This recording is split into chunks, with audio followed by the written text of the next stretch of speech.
નમસ્કાર, mid day news સાથે હું અમિતા વાંજા। સૌપ્રથમ મુખ્ય સમાચાર। પૂરગ્રસ્ત ગુજરાતને હાલ પૂરતી 500 કરોડની સહાય જાહેર કરે છે પ્રધાનમંત્રી। જાનમાલ નુકસાનની મોજણી બાદ વધુ રકમ માટે ખાતરી આપી તો મૃતક પરિવારને 2 લાખ અને ઘાયલ માટે 50,000ની મદદ જાહેર કરી। જળબંબાકાર બનેલા બનાસકાંઠા અને પાટણ પંથકનું હવાઈ નિરીક્ષણ કરવા ગુજરાત પહોંચ્યા પ્રધાનમંત્રી। રાહત અને બચાવ કામગીરીની સમીક્ષા માટે ઉચ્ચ અધિકારીઓ સાથે અમદાવાદ હવાઈ મથકે બેઠક યોજ્યા બાદ ડીસા પંથકની લીધી મુલાકાત।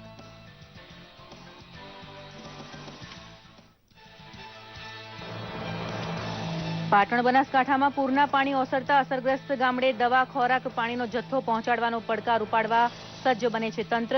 ગામે ગામથી હજારો ફૂડ પેકેટ પૂરગ્રસ્ત વિસ્તારમાં મોકલવાનો સેવાયજ્ઞ શરૂ કરી માનવ ધર્મ બજાવે છે ગુજરાત। બચાવ કામગીરીને વેગ આપવા હેલિકોપ્ટરની સંખ્યા બમણી કરે છે હવાઈ દળ તો લશ્કર તથા બીએસએફની ટુકડીઓમાં કરાયો નોંધપાત્ર વધારો।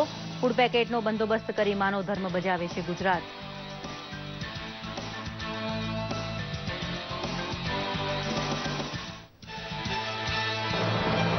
અતિભારે વરસાદની આગાહી આગામી 24 કલાક માટે હોવાથી સૌરાષ્ટ્ર સાબદું બન્યું તંત્ર।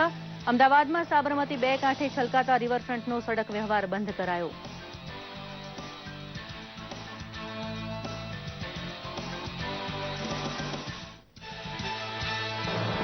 એકવીસ તોપની સલામી સાથે ભારતના 14મા રાષ્ટ્રપતિ તરીકે રામનાથ કોવિંદે ગ્રહણ કર્યા શપથ। માટીના કાચા ઝૂંપડામાં બાળપણથી માંડી રાયસીના હિલ સુધીની જીવન સફરનો નમ્ર ઉલ્લેખ કરવા સાથે તેમણે હોદ્દો સંભાળ્યો।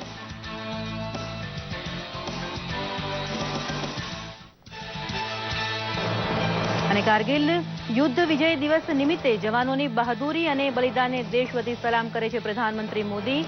અમર જવાન જ્યોત ઉપર સૈન્યની 3 પાંખના વડાએ શહીદોને અર્પણ કરી અંજલિ।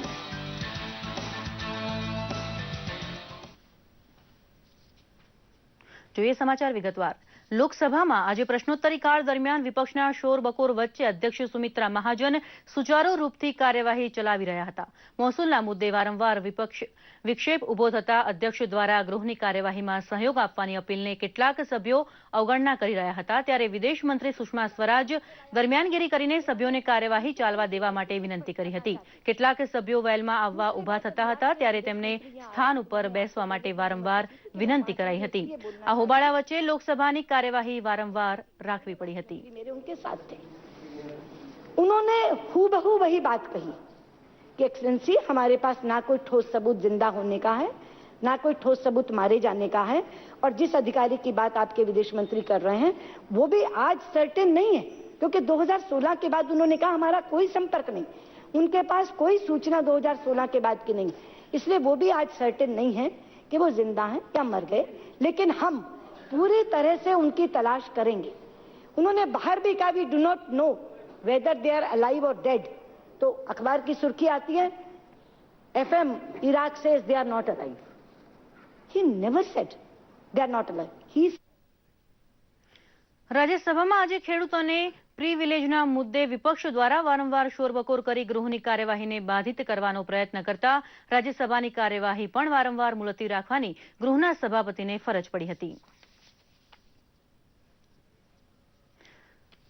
અભૂતપૂર્વ મેઘ પ્રકોપનો ભોગ બનેલા ગુજરાતની વહારે પહોંચવામાં પ્રધાનમંત્રી મોદીએ દાખવેલી તત્પરતાને લીધે ગુજરાત તેમના પ્રત્યે આભારવશ બન્યું છે।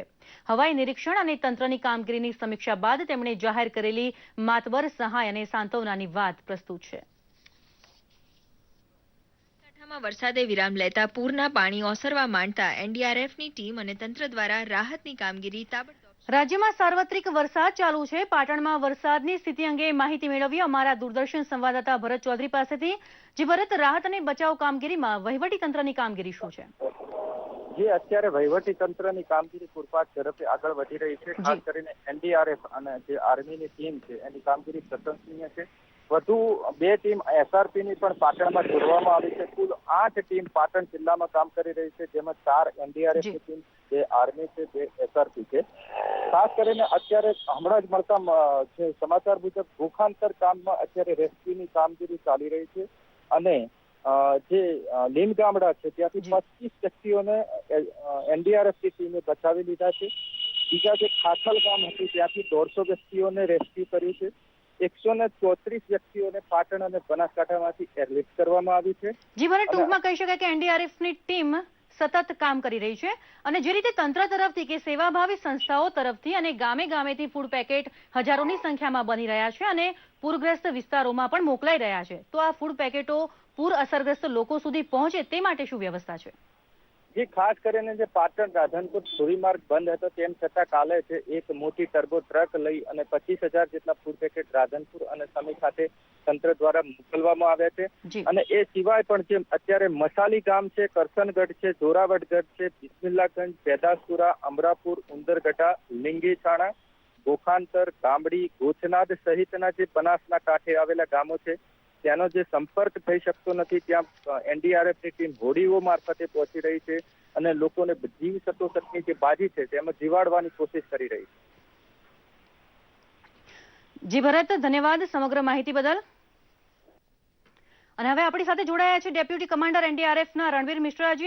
जी मिश्रा जी, एनडीआरएफ की कितनी टुकड़ियां अभी पूरग्रस्त विस्तार में कार्यरत है? हाँ, एनडीआरएफ की अभी 18 टुकड़ियां, 18 टीम्स जो है हमारी अभी गुजरात में डिप्लॉयड है जी. और सभी टीम्स जो है 24/7 डे नाइट पूरे रात भर काम कर रहे हैं और जो भी रेस्क्यू होना हो रहा है, जिसे भी बाहर निकाल कर लाना है, जो भी फंसे हुए व्यक्ति हैं, हम लोग उस पर पूरा वाच रखे हुए हैं.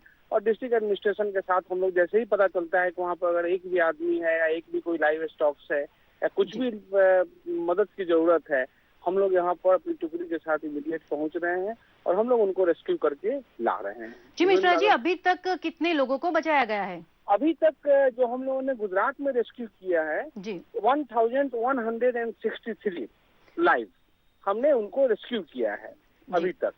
और जो डेट है वह एज इट इज है 6 है गुजरात में जी. और इस बार सबसे खास बात रही है कि जान का नुकसान नहीं हुआ है और ये हमारे एनडीआरएफ के कारण है कि हम लोग हमेशा पहले से भी कम्युनिटी अवेयरनेस वगैरह करते रहते हैं, जिससे कि हमें पता होता है कि कौन सा एरिया कहाँ पर है और हमें बहुत फिर बाद में होमवर्क करने की जरूरत अभी नहीं पड़ती है और इस कारण से हम क्विक रिस्पॉन्स वहाँ पे कर पाते हैं. अपनी टीम के साथ गए और उनको रेस्क्यू किया. जी मिश्रा जी, बहुत बहुत शुक्रिया हमारे साथ जुड़ने के लिए. धन्यवाद. અને હવે આપણી સાથે જોડાઈ રહ્યા છે રેલવે अधिकारी प्रदीप शर्मा. जी शर्मा जी, बारिश के चलते ट्रेन व्यवहार की क्या हालत है अभी? उत्तर गुजरात में जो पानी है उसकी वजह से आज सुबह भाबर और देवगाम जो हमारा पालनपुर राधनपुर के बीच का जो हिस्सा है उसमें पानी भरने से यातायात रुका था जी. कच्छ एक्सप्रेस को हमने पालनपुर में रोका था और उसके बाद वहीं हमने इसको शॉर्ट टर्मिनेट किया. जो उसके नियर अबाउट 900 पैसेंजर्स थे उनको हमने 20 बसें की और बसों से हम उनको कच्छ की ओर ले जा रहे हैं. जी प्रदीप जी, कौन सी ट्रेन अभी स्थगित की गई है और कौन सी ट्रेन का रूट चेंज किया गया है? गाड़ियों में आज आश्रम एक्सप्रेस जो है वो रात को 11 बजे जाएगी. जी जी प्रदीप जी, धन्यवाद हमारे साथ जुड़ने के लिए. धन्यवाद. સમાચારમાં આગળ વાત કરીએ તો ઉત્તર ગુજરાતમાં ભારે વરસાદને લીધે ધરોઈ ડેમમાં પાણીની આવક વધી છે, જેના લીધે 1,41,000 ક્યુસેક પાણી છોડવામાં આવ્યું છે, જેના લીધે સાબરમતી નદીમાં પૂરની સ્થિતિ બની છે. અમદાવાદ સ્થિત વાસણા બેરેજની 26 દરવાજા 10 ફૂટ સુધી ખોલી નાખવામાં આવ્યા છે, જેથી નીચાણવાળા વિસ્તારોમાં એલર્ટ જાહેર કરી દેવામાં આવ્યું છે. સાબરમતી રિવરફ્રન્ટ બંધ કરીને લોકોને ત્યાં ન જવા માટે સલાહ આપવામાં આવી છે. અમદાવાદ મ્યુનિસિપલ કોર્પોરેશનનું સમગ્ર વહીવટી તંત્ર પણ શહેરમાં કોઈપણ પ્રકારની અવ્યવસ્થા ન સર્જાય તે માટે ખડે પગે ઊભું છે.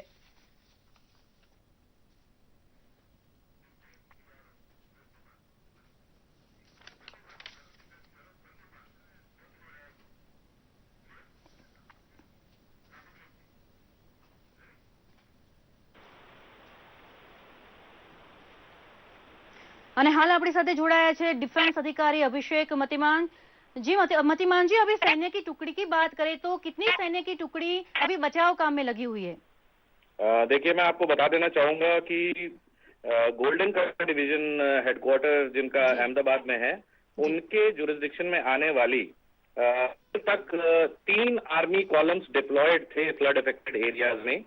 आज 2 कॉलम्स और मूव किए गए हैं. कुल मिलाकर 5 सैनिक टुकड़ियां जिनको आर्मी कॉलम्स कहते हैं इस वक्त बनासकांठा जिले के अलग अलग विलेजेस में ऑपरेट कर रही हैं, जिनमें से 3 टुकड़ियां धरंगद्रा मिलिट्री स्टेशन से आई हुई हैं, एक कॉलम गांधीनगर मिलिट्री स्टेशन और एक कॉलम भुज मिलिट्री स्टेशन से आया हुआ है। ये जो कॉलम्स हैं, इनके साथ में 11 इंजीनियर टास्क फोर्सेस जो स्पेशलाइज्ड इक्विपमेंट, बोट्स और लाइफ जैकेट्स और की बचाव कार्य में यूज किया जाने वाले इक्विपमेंट के साथ पूरी तरह से तैनात हैं। और इसके अलावा एडिशनली 3 मेडिकल टीम्स भी लगातार राउंड द क्लॉक वहां पर काम कर रही हैं। जी अभिषेक जी, अभी तक कितने लोगों को बचाया गया है? बचाव का कार्य कल के अगर बात करें तो 350 से ऊपर लोगों को बचाया जा चुका था और रात में भी देर काम चला है। आज सुबह फिर उन्होंने बचाव का कार्य अर्ली मॉर्निंग शुरू हो गया है और इस वक्त भी जारी है। कितने लोगों को बचाया गया है ये मैं थोड़ी देर बाद बता आपकी जानकारी के लिए बता दूं कि GOC golden Katar division major general Anil Puri वो खुद हैं। इस वक्त वो करीब 2 बजे के आसपास दोपहर में खुद स्थिति का जायजा लेने और कॉलम्स की फंक्शनिंग को देखने के लिए और बचाव कार्य का निरीक्षण करने के लिए खुद वहां पहुंचने वाले हैं। इसके अलावा वायुसेना ने भी आज अपनी तैनाती काफी बढ़ा दी है। जी जी जी बिल्कुल अभिषेक जी, बहुत बहुत शुक्रिया हमारे साथ जुड़ने के लिए। સમાચારમાં આગળ વાત કરીએ તો અભૂતપૂર્વ મેઘ પ્રકોપનો ભોગ બનેલા ગુજરાતની વહારે પહોંચવામાં પ્રધાનમંત્રી મોદીએ દાખવેલી તત્પરતાને લીધે ગુજરાત તેમના પ્રત્યે આભારવશ બન્યું છે। હવાઈ નિરીક્ષણ અને તંત્રની કામગીરીની સમીક્ષા બાદ તેમણે જાહેર કરેલી માતબર સહાય અને સાંત્વનાની વાત પ્રસ્તુત છે।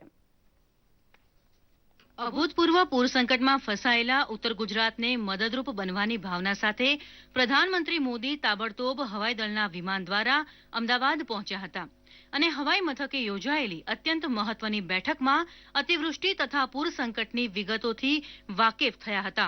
ત્યારબાદ તેઓ હેલિકોપ્ટર દ્વારા બનાસકાંઠા અને પાટણ પંથકનું હવાઈ નિરીક્ષણ કરવા ઉપડ્યા ત્યારે મુખ્યમંત્રી વિજય રૂપાણી, નાયબ મુખ્યમંત્રી નીતિન પટેલ તથા પૂર્વ મુખ્યમંત્રી આનંદીબેન પટેલ હાજર હતા। જળબંબાકાર વિસ્તારોને નિહાળી અમદાવાદ પાછા ફરેલા પ્રધાનમંત્રીએ 500 કરોડનું પહેલું પેકેજ આપવાની જાહેરાત કરી હતી। भारत सरकार की तरफ से जहां अर्बन शहरी क्षेत्रों में इंफ्रास्ट्रक्चर का और घरों में पानी भरने के कारण व्यक्तिगत संपत्ति का, दुकानों की संपत्ति का जो नुकसान हुआ है, भारत सरकार की अर्बन टीम भी आएगी, उसका पूरा आकलन करेगी। ग्रामीण क्षेत्रों में भी भारी मात्रा में नुकसान हुआ है। ग्रामीण विभाग से जुड़े हुए अफसर भी तत्काल क्या मदद पहुंचाई सकते हैं। Short term measures, long term measures दोनों दृष्टि से प्रबंधन किया जाएगा। प्राकृतिक आपदा में किसानों को सबसे ज्यादा मुसीबत आती है। सभी इंश्योरेंस कंपनियां जो क्रॉप इंश्योरेंस से जुड़े हुए लोग हैं, उनका तुरंत आकलन करके आधुनिक टेक्नोलॉजी का उपयोग करते हुए उन किसानों को तत्काल इंश्योरेंस का लाभ मिले, उसके लिए प्रबंध करेंगे। जिन जिलों में, गांवों में, तहसीलों में इस वर्षा के तांडव के कारण जिस भी प्रकार की हानि हुई है, हर विषय में भारत सरकार पूरी मदद करेगी। भारत सरकार की सारी एजेंसीज जल्द से जल्द यहां पहुंच करके गुजरात सरकार के सर्वे की टीम करने वाली टीमों के साथ मिलकर के काम करेगी। इस वर्षा के तांडव में जिन लोगों ने अपने स्वजन को खोया है, जिनकी मृत्यु हुई है, राज्य सरकार ने उनको तत्काल मदद दी है, लेकिन प्रधानमंत्री राहत कोष से उनको अतिरिक्त 2 लाख रुपया भी देने की मैं घोषणा करता हूं। और जो इंजर्ड लोग हैं, उनके लिए राज्य सरकार ने जो दिया है, इसके उपरांत 50,000 रुपया भारत सरकार प्रधानमंत्री रिलीफ फंड से भी उनको दे दिया जाएगा। आने वाले दिनों में भारत सरकार की तरफ से स्टेट डिजास्टर रिलीफ फंड के लिए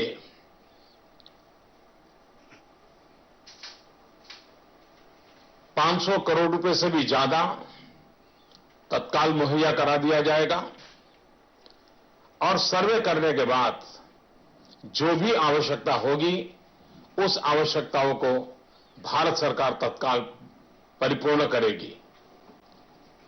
गुजरात के लोग आपत्तियों का सामना कर करके आगे बढ़ना भली भांति जानते हैं। मुझे विश्वास है इस मुसीबत को भी वे अवसर में पलट करके विकास की यात्रा को तेज करने में कहीं पर न रुकेंगे और न ही प्राकृतिक आपदाओं के सामने झुकेंगे। पशु मृत्यु और आरोग्य के विषय को लेकर के विशेष ध्यान देने के लिए मैंने कहा है और उसके लिए भारत सरकार भी आवश्यक सारी मदद करेगी। અંબાજીથી માંડી રાધનપુર વચ્ચે ફસાયેલા પાટણ અને બનાસકાંઠા પંથકમાં વરસાદનું જોર ઘટતા જાનમાલની તારાજીની વિગતો બહાર આવી રહી છે તો રાહત અને બચાવ કાર્યમાં પણ વેગ આવ્યો છે। હવાઈ દળ દ્વારા હેલિકોપ્ટરની સંખ્યા બમણી કરવામાં આવી છે તો લશ્કર તથા બીએસએફની વધુ ટુકડીઓ ફાળવવામાં આવી છે। રાધનપુરના જશવંતપુરા, ઉદરા અને ખાખલ ગામેથી રેસ્ક્યુ ઓપરેશન પાર પાડવામાં આવ્યું હતું। પૂરગ્રસ્ત વિસ્તારોમાં મદદરૂપ બનવા કચ્છ સરહદ ઉપરથી બીએસએફના 25 જવાનોને 4 સ્પીડ બોટ તેમજ રાહત બચાવમાં ઉપયોગી સરંજામ સાથે રવાના કરવામાં આવેલ છે। ભુજ ખાતે કચ્છ બીએસએફના ડીઆઈજી આઈકે મહેતાએ રવાના થતી ટીમને કામગીરી અંગે માર્ગદર્શન આપ્યું હતું। ડીઆઈજીએ કહ્યું હતું કે બીએસએફ દેશની સુરક્ષા સાથે અતિવૃષ્ટિ જેવી પરિસ્થિતિમાં મદદ કરવા સદૈવ તત્પર છે। બનાસ સહિતની અનેક નદીઓનું પાણી કચ્છના નાના રણમાં ઠલવાતું હોવાથી ત્યાં પણ જળ प्रकोप ઉભો થવાની શક્યતા છે।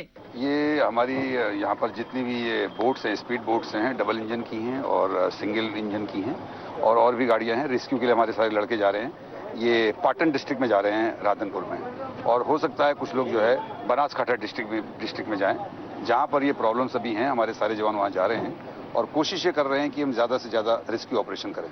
આણંદ જિલ્લાના તારાપુર પંથકમાં સાબરમતી નદીના પૂરનું પાણી ઠલવાતું હોવાથી ખંભાત તાલુકાના 2 અને તારાપુર તાલુકાના 12 ગામડા અસરગ્રસ્ત થયા છે। જિલ્લા કલેક્ટર ધવલ પટેલ તથા જિલ્લા વિકાસ અધિકારી અમિત યાદવની ટુકડીએ ગ્રામીણ વિસ્તારની મુલાકાત લઈ લોકોને સલામત સ્થળે ખસેડવાની કામગીરીનું નિરીક્ષણ કર્યું હતું। અતિભારે વરસાદને પગલે ઊભી થયેલી અભૂતપૂર્વ પરિસ્થિતિને લીધે ખોરાક પાણીની વિરાટ બંદોબસ્ત કરવો જરૂરી હોવાથી સેવાભાવી સંસ્થાઓએ ફૂડ પેકેટ તૈયાર કરવાનું કામ ઉપાડી લીધું છે। દૂરદર્શન સમાચાર, અમદાવાદ। સાબરમતી નદીમાં પાણી અમરેલીના પીપાવાવ ખાતે રિલાયન્સ ડિફેન્સ એન્ડ એન્જિનિયરિંગ દ્વારા બનેલા 2 સમુદ્રી જહાજનું લોકાર્પણ પશ્ચિમ વેસ્ટર્ન નેવલ કમાન્ડરના વડા વાઇસ એડમિરલ ગિરીશ લુથરા અને શ્રીમતી પ્રીતિ લુથરાના હસ્તે કરાયું હતું। આ જહાજને સાચી અને શ્રુતિ નામ આપવામાં આવ્યું હતું। સામાન્ય રીતે દરિયાઈ સુરક્ષામાં વપરાતા નૌસેનાના જહાજોનું બાંધકામ સરકારી ડોકયાર્ડમાં થાય છે। દેશભરમાં આ પ્રથમ ઘટના છે જેમાં ખાનગી કંપનીના સહયોગથી બનેલા પેટ્રોલિંગ જહાજનું લોકાર્પણ કરાયું હતું। આ જહાજ સમુદ્ર મધ્યે માફિયાઓ તરફથી થતા કનડગત સામે નૌસેના માટે અત્યંત ઉપયોગી સાબિત થશે।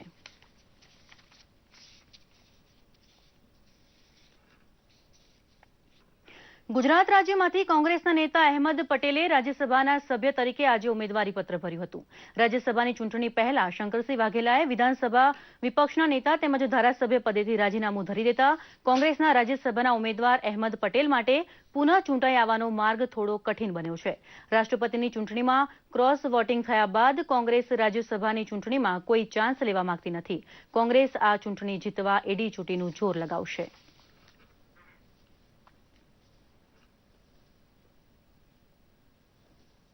ભારતના 14મા રાષ્ટ્રપતિ તરીકે રામનાથ કોવિંદની શપથવિધિ નિહાળનાર દુનિયાને આપણી લોકશાહીની પરિપક્વતાનો પરચો મળી ગયો છે।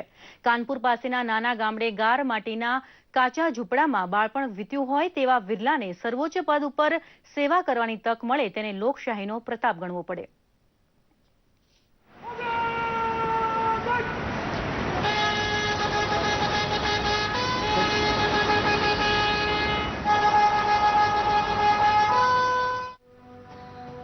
ભારતના 14મા રાષ્ટ્રપતિ તરીકે રામનાથ કોવિંદે શપથ ગ્રહણ કર્યા ત્યારે 21 તોપોની સલામી આપવામાં આવી હતી. मैं ईश्वर की शपथ लेता हूं कि रामनाथ कोविंद ईश्वर की शपथ लेता हूं कि मैं श्रद्धा पूर्वक भारत के राष्ट्रपति के पद का कार्यपालन करूंगा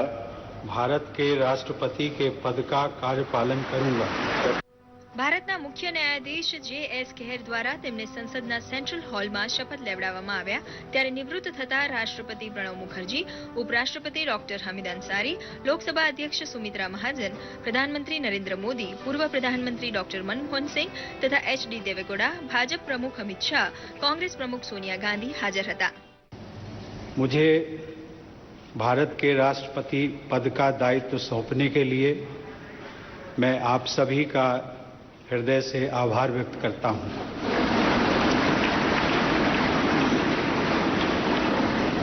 मैं पूरी विनम्रता के साथ इस पद को ग्रहण कर रहा हूं.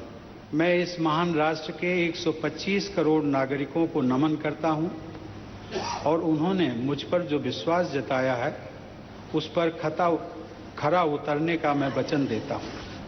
मुझे इस बात का पूरा एहसास है कि मैं doctor Rajendra Prasad, doctor Sarvepalli Radhakrishnan, doctor APJ. Abdul Kalam और मेरे पूर्ववर्ती श्री प्रणब मुखर्जी, जिन्हें हम स्नेह से प्रणबदा कहते हैं, जैसी विभूतियों के पद चिन्हों पर चलने जा रहा हूं. साथियों, हमारी શપથવિધિ બાદ રાષ્ટ્રપતિ કોવિંદે જણાવ્યું હતું કે ભારતની અનેકતામાં એકતાની સંસ્કૃતિ અનોખી છે અને દુનિયા તેને સલામ કરે છે. देश की सफलता का मंत्र उसकी विविधता है. विविधता ही हमारा वो आधार है जो हमें अद्वितीय बनाता है. इस देश में हमें राज्यों और क्षेत्रों, पंथों, भाषाओं, संस्कृतियों, जीवन शैलियों जैसी कई बातों का सम्मिश्रण देखने को मिलता है. हम बहुत अलग हैं, लेकिन फिर भी एक हैं और एकजुट हैं. 21મી સદીનું ભારત સમર્થ દેશ તરીકે દુનિયાનું માર્ગદર્શન કરશે તેવો આત્મવિશ્વાસ શ્રી કોવિંદે રજૂ કર્યો હતો. हम 21वीं सदी के दूसरे दशक में हैं. वो सदी जिसके बारे में हम सभी को भरोसा है कि ये भारत की सदी होगी. भारत की उपलब्धियां ही इस सदी की दिशा और स्वरूप तय करेंगी. हमें एक ऐसे भारत का निर्माण करना है जो आर्थिक नेतृत्व देने के साथ ही नैतिक आदर्श भी प्रस्तुत करे. हमारे लिए ये दोनों मापदंड कभी अलग नहीं हो सकते. ये दोनों जुड़े हुए हैं और इन्हें हमेशा जुड़े ही रहना होगा. રાષ્ટ્રપતિ રામનાથ કોવિંદે કહ્યું હતું કે વિશ્વને નડતી તમામ સમસ્યાનું સમાધાન ભારતના સાંસ્કૃતિક અને આધ્યાત્મિક વારસા પાસે છે. पूरा विश्व भारतीय संस्कृति और भारतीय परंपराओं की तरफ आकर्षित है. विश्व समुदाय अंतर्राष्ट्रीय समस्याओं के समाधान के लिए हमारी तरफ देख रहा है, चाहे आतंकवाद हो, काले धन का लेन देन हो या फिर जलवायु परिवर्तन. वैश्विक परिदृश्य में हमारी जिम्मेदारियां भी वैश्विक हो गई हैं. यही भाव हमें हमारे वैश्विक परिवार से, विदेश में रहने वाले मित्रों और सहयोगियों से, दुनिया के अलग अलग क्षेत्रों में रहकर अपना योगदान दे रहे प्रवासी भारतीयों से जोड़ता है. यही भाव हमें दूसरे देशों की सहायता के लिए तत्पर करता है. શપથવિધિ અગાઉ શ્રી કોવિંદ રાષ્ટ્રપતિ ભવન પહોંચ્યા હતા, જ્યાં નિવૃત્ત થવા જઈ રહેલા રાષ્ટ્રપતિએ તેમનું સ્વાગત કર્યું હતું. દૂરદર્શન સમાચાર, અમદાવાદ. દેશ આજે કારગિલ વિજય દિવસની ઉજવણી કરી રહ્યો છે. 1999માં ભારત પાકિસ્તાન યુદ્ધમાં વિજય મેળવવાની યાદમાં સમગ્ર દેશ 26 જુલાઈએ કારગિલ વિજય દિવસ મનાવે છે. 18 વર્ષ પહેલા આજના દિવસે એ શહીદોને યાદ કરવામાં આવે છે જેમણે દેશ માટે લડતા પોતાના પ્રાણોનું બલિદાન આપ્યું હતું. કારગિલમાં ગઈકાલે સાંજે શહીદોને શ્રદ્ધાંજલિ આપવામાં આવી હતી અને આજે દેશ કારગિલના શહીદોને નમન કરે છે. શહીદ સ્મારક ખાતે આજે રક્ષામંત્રી તેમજ સેનાના ત્રણેય પાંખના વડાએ શ્રદ્ધાંજલિ અર્પણ કર્યા હતા. કારગિલનું યુદ્ધ દુનિયાનું પ્રથમ એવું યુદ્ધ હતું જે આટલી ઊંચાઈ ઉપર લડવામાં આવ્યું હતું.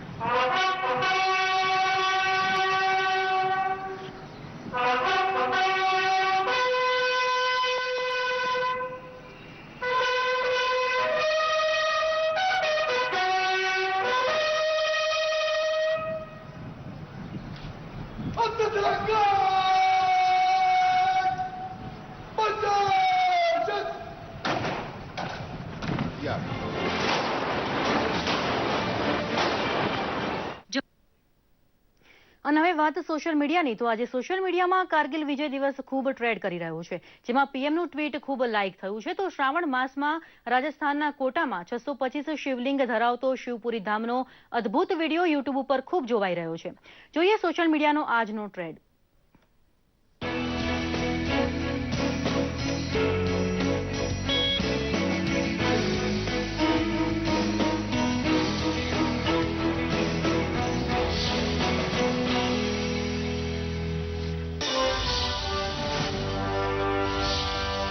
કારગિલ વિજય દિવસ પર પ્રધાનમંત્રીએ ટ્વીટ કરી કારગિલ યુદ્ધમાં શહીદ થયેલા જવાનોને શ્રદ્ધાંજલિ આપી અને જવાનોની વીરતાને બિરદાવી છે. તો સ્ટેન્ડ આર્ટિસ્ટ સુદર્શન પટનાયકે ટ્વીટ કરી શહીદોને અનોખી શ્રદ્ધાંજલિ આપતી ફોટો પોસ્ટ કરી છે, જેમાં તેમણે દેશના રિયલ હીરોને સલામી આપતું અદ્ભુત રેત શિલ્પ તૈયાર કર્યું છે. આ ટ્વીટ ખૂબ લાઇક થઈ રહ્યું છે. આજે કારગિલ વિજય દિવસની દેશભરમાં ઉજવણી થઈ રહી છે, ત્યારે ટ્વિટર પર #કારગિલ વિજય દિવસ ટ્રેન્ડ કરી રહ્યો છે, જેમાં રક્ષામંત્રી અરુણ જેટલીએ કારગિલના શહીદોને શ્રદ્ધાંજલિ આપતું ટ્વીટ કર્યું, તો મંત્રી રવિશંકર પ્રસાદ, પૂર્વ ક્રિકેટર વિરેન્દ્ર સહેવાગ સહિત દેશવાસીઓ ટ્વિટર પર શહીદોની શહાદતને સલામી આપી તેમને રિયલ હીરો ગણાવતા ટ્વીટ કરી રહ્યા છે. શિમલાના ગ્રામીણ વિસ્તારથી આવતી અને ભારતીય મહિલા ક્રિકેટ ટીમની 24 વર્ષીય વિકેટકીપર સુષ્મા વર્મા બનશે ડીએસપી. હિમાચલ પ્રદેશ સરકારે સુષ્મા વર્માને ડીએસપી બનાવવાની જાહેરાત કરી છે. મહત્વનું છે કે ભારતીય મહિલા ક્રિકેટ ટીમ હાલમાં જ રમાયેલ વિશ્વકપમાં રનરઅપ રહી હતી. વિશ્વકપમાં તેણે પાકિસ્તાન સામેના મુકાબલામાં 33 રન બનાવ્યા હતા. સુષ્મા અત્યાર સુધીમાં ભારત તરફથી 48 ઇન્ટરનેશનલ મેચ રમી ચૂકી છે. હાલમાં શ્રાવણ માસ ચાલી રહ્યો છે, ત્યારે દેશભરના શિવાલયોમાં ભક્તોની ભારે ભીડ જોવા મળે છે. રાજસ્થાનના કોટામાં આવેલું શિવપુરી ધામ એક એવું શિવાલય છે જેમાં શિવલિંગમાં અસંખ્ય શિવલિંગ સમાયેલા છે. 14 ટન વજન અને 11 ફૂટ ઊંચા આ શિવલિંગમાં ભક્તોને સહસ્ત્ર શિવલિંગના પણ દર્શન થઈ જાય છે. એટલું જ નહીં, અહીં ઓમ આકારના 525 જેટલા શિવલિંગ આવેલા છે, જે અહીંનું આકર્ષણનું કેન્દ્ર છે. શ્રાવણ માસમાં મંદિર પરિસર હર હર મહાદેવના નાદથી ગૂંજી ઉઠે છે. હાલમાં આ વિડીયો યુટ્યુબ પર ખૂબ જોવાઈ રહ્યો છે.